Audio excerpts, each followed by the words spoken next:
JD Cap 26 here, just do the tips and repairs and hobbies. And we got this robot car here. I'm going to try it out with some batteries. I store my batteries in these little containers, if not in the package. So we need, what, 4 batteries?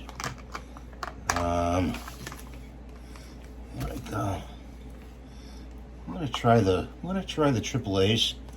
It looks like it needs double A's. Yeah, double A slots. But let's see if these will fit. I just want to see if we can run it. See if you don't have double A's. I do have some double A's I can use, so I'll cut to that and use the double A's. But let's see, we've got a switch in the front here. Let's see. Yeah, we got to use the double A's, guys. Okay, guys, so we put some energizers in there. There we go.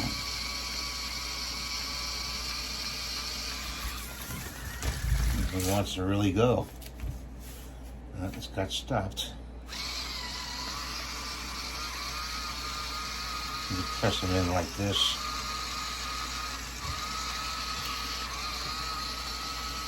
Both of them want to go. Make sure your connections are clean. Oops. Can't flip it over on. I guess one motor is kind of weak on this side. This one's going pretty good.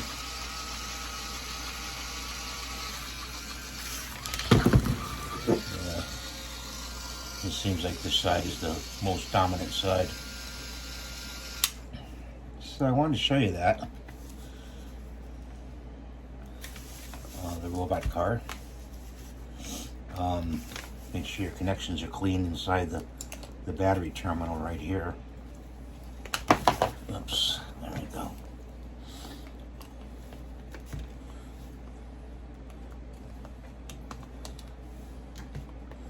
See these little screws here? These are getting in the way.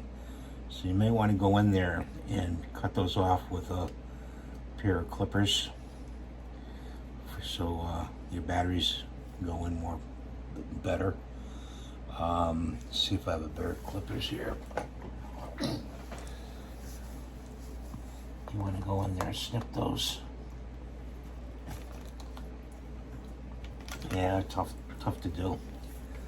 Might grind them down with a Dremel. I don't have my Dremel set up, so I can't do it. But give the battery compartment a little bit more room. That's the robot car, and I just want to show you that. And they're fun to build, let me tell you. So I'll see you in the next video. Thanks for watching.